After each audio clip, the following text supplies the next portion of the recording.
들 하나님, 그 심령의 예배를 받아주시고 그 예배하는 자의 마음과 그 생각과 몸과 마음이 주님과 하나 되어서 주님의 은총을 힘입게 하여 주시옵소서.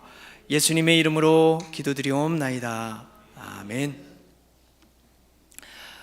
하나님의 말씀입니다. 우리에게 주신 하나님의 말씀은 시편 65편 1절에서 13절까지입니다. 시편 65편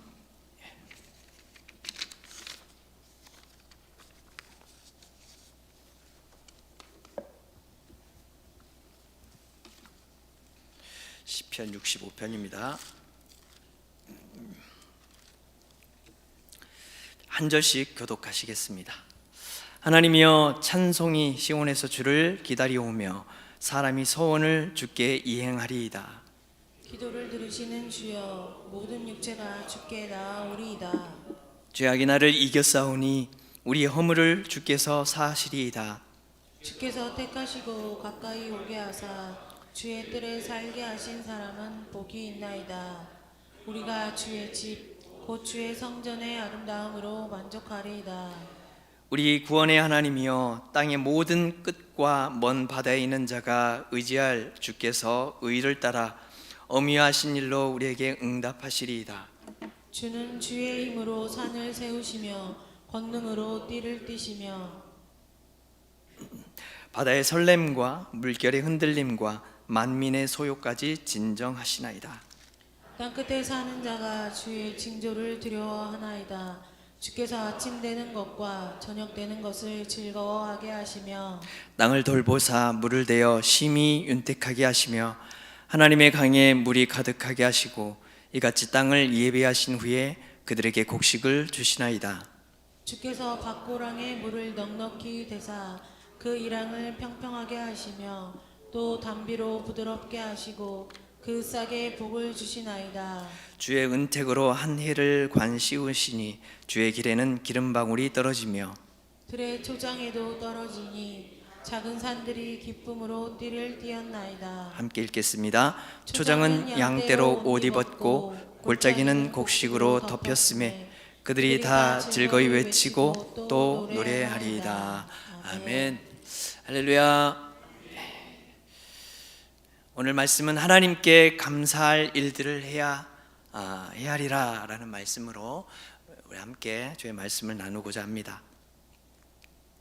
하나님을 믿는 우리에게는 본분이 있습니다. 그 본분은 하나님을 찬양하는 것입니다. 온전한 우리 찬양으로 하나님을 높여드리는 이 우리의 본분입니다. 하나님의 자녀로서 마땅히 행하는 일입니다. 감사함으로 우리가 힘을 다하면서 나의 삶을 주께 드리는 그런 삶의 행위의 모습이라고 할 수 있습니다. 그럼에도 우리는 이 삶에 마주하는 것들, 작은 사소한 작은 문제를 가지고도 우리는 쉽게 또 불평하기도 하고 또 불만을 쏟아내기도 합니다. 불평과 불만은 우리의 본분이 아닙니다. 이런 우리가 불평하고 원망하는 죄를 피하기 위해서는 일상의 이런 감사한 일들을 날마다 우리가 생각하고 돌아보고 또 생각하고 이런 감사의 조건들을 돌아보게 되는 그런 습관들이 필요하다라는 겁니다. 본문의 시인은 이러한 일에 있어서 우리에게 소중한 귀한 본을 보여주고 있습니다.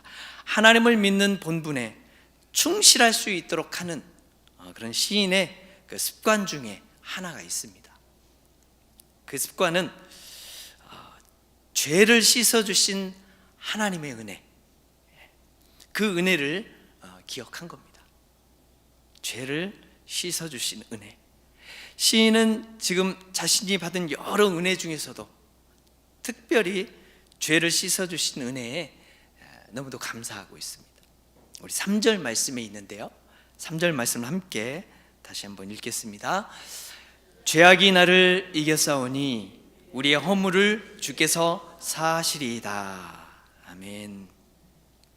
이것을 공동번역 성경을 보니까 이렇게 표현하고 있습니다.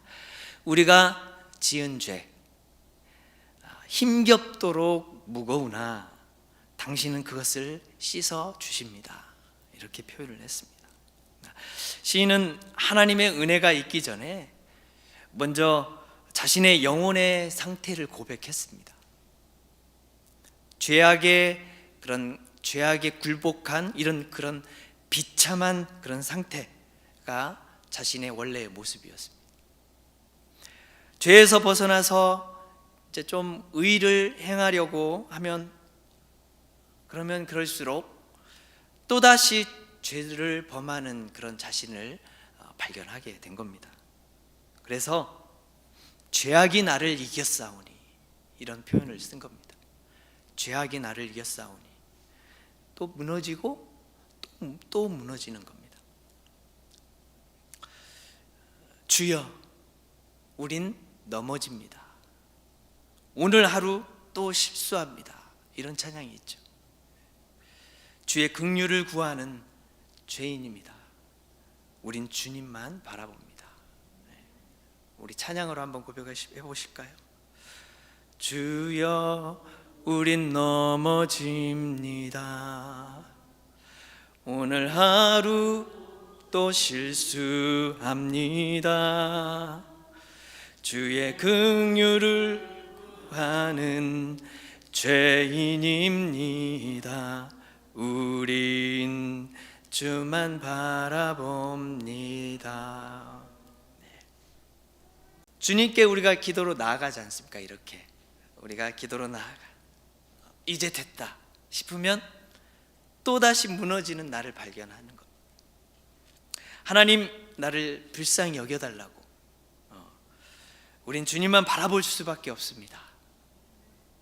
그렇게 죄의 대가인 그런 영원한 형벌이 우리의 삶을 짓누릅니다. 짓누르고 늘 우리의 영혼은 늘 불안함과 그런 압박감 속에 거하는 겁니다.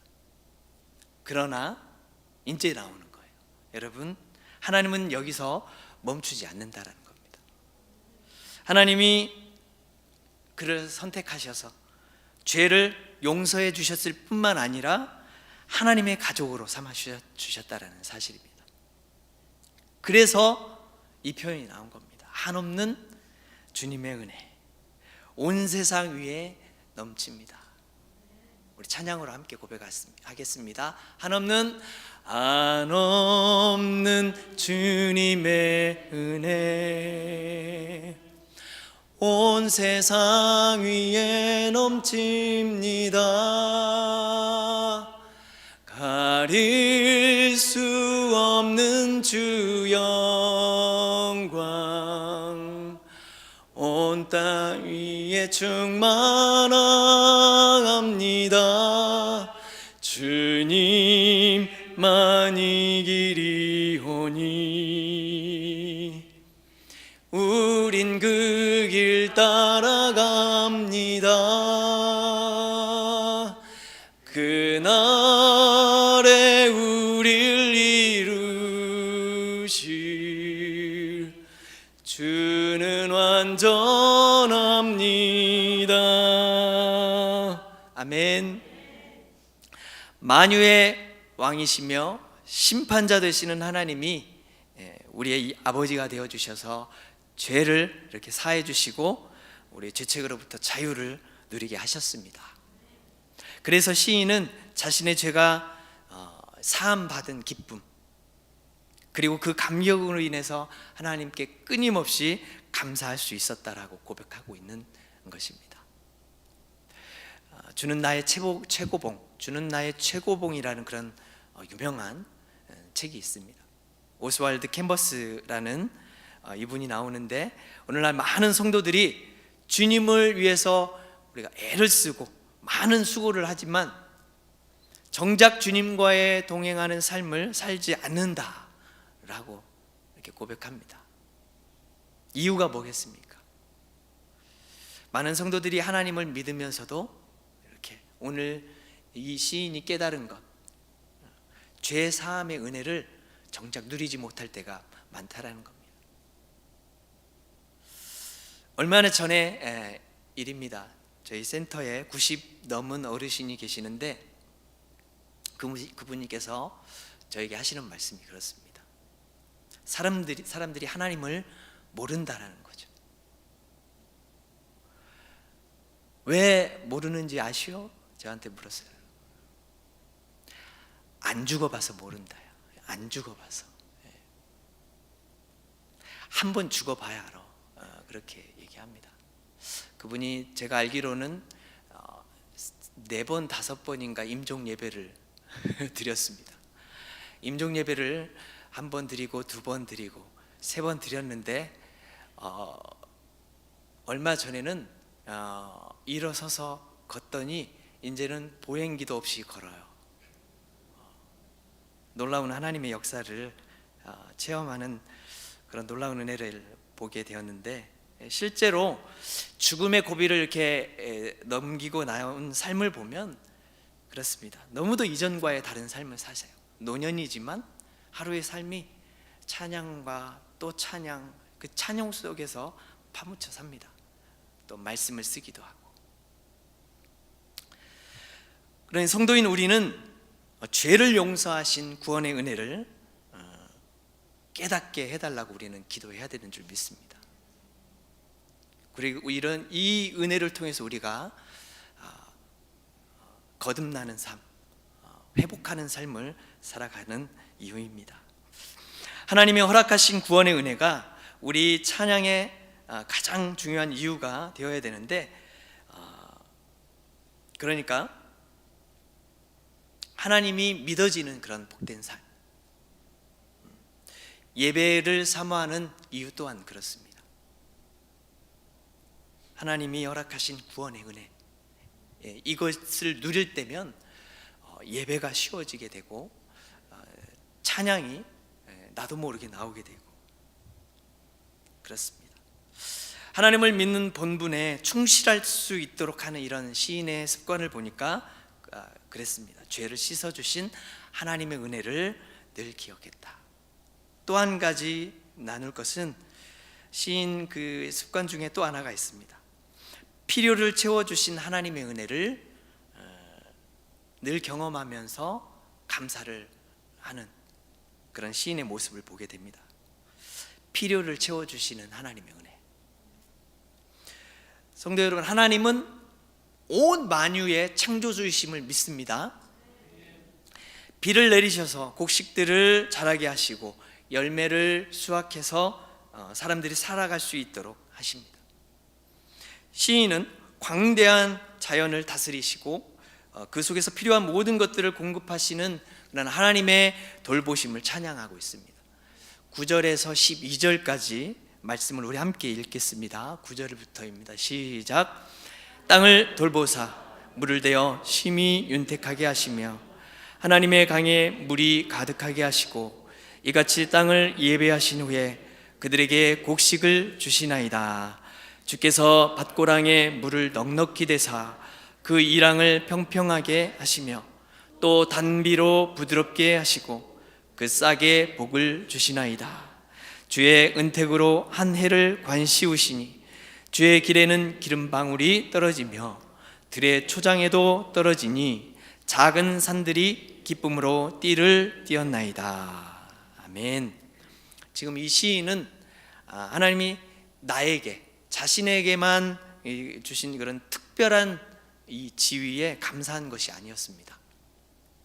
내게 주신 큰 어떤 부요함에 대해서 감사한 것도 아니었습니다. 일상에 이런 누리는 비, 곡식, 목장의 양떼가 우연히 이렇게 생산된 것이 아니라 창조주 하나님의 손길이라는 것을 깨닫게 된 것, 그렇게 깨닫게 되었을 때 감사할 수 있었다는 겁니다. 우리는 소소한 일상을 당연하게 여기기 때문에 감사를 놓칠 때가 많이 있습니다. 도리어 그것을 나에게 주지 않는다고 해서 그랬을 때 불평할 때가, 불만을 쏟을 때가 또 많이 있습니다. 우리는 코로나를 전 세계적으로 다 겪었지 않습니까? 그때 우리는 가족, 친구들, 평범한 그런 만남도 없었고 식당들도 다 문을 닫고 그런 매우 어려운 시기를 보냈었습니다. 교회에서 드리는 예배도 차단이 되었던 것 때고 있었고 각자의 공간에서 머물러야 했던 그런 힘든 시간도 있어야 됩니다. 글쎄요, 한참 정말 그 두려움에 임했던 그 코로나 때 가족 간에도 떨어져서 이렇게 밥을 먹었던 기억이 있는데,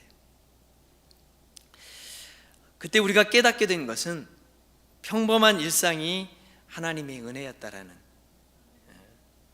우리가 깨달았지 않습니까?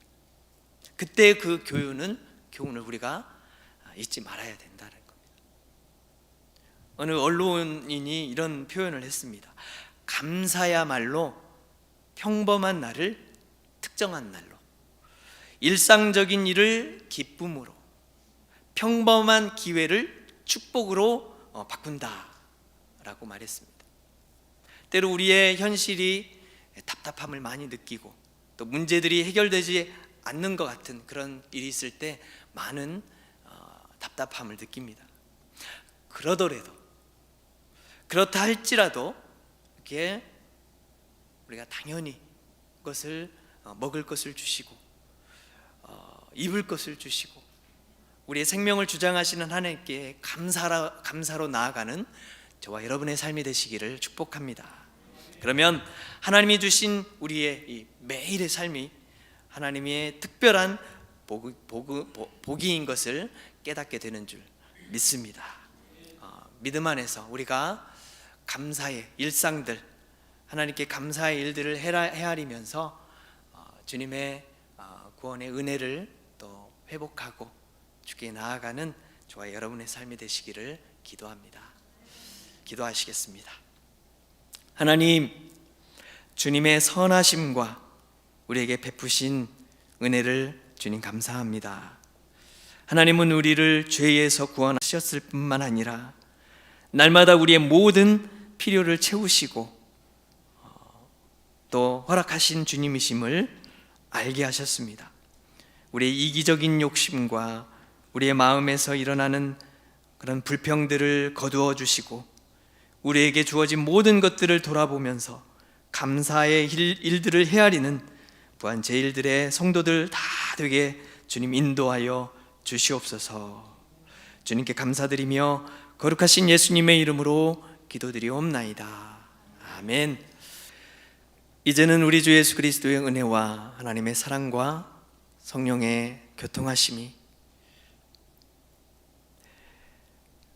감사를 헤아리며 날마다 주님 안에서 누리는 복된 삶으로 나아가기를 늘 사모하는 주의 자녀들, 성도들 머리 위에 저들의 가정과 일터와 삶 가운데 이제로부터 영원토록 함께하옵시기를 간절히 축원하옵나이다. 아멘.